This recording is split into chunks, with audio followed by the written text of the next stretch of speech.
Alright guys, we are here at Dar es Salaam, Tanzania sa upcoming fight nila Mel Fajardo at Champ Adrian Larasan. So as you can see guys, 2 araw na lang timbangan na para sa bukas timbangan na pala para syempre sa laban nila. And then as you can see, ito na talaga yung pinakamahirap na trabaho ng isang boksingero, yung pagkakat ng timbang, ano. So dito yung kinakain na dito medyo isang isang itlog, just prutas na lang.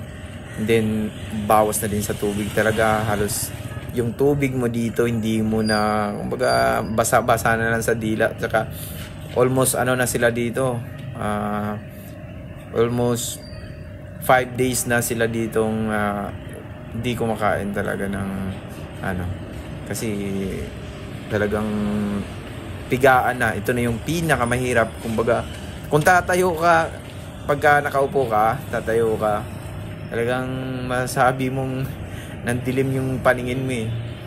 So magandang laban to guys, magandang laban yung mapapanood nyo, lalo na itong si Adrian Larasan, na yung mga kalaban nito ay nung nakaraan, alam naman natin na dinaya din si Makilan dun, no?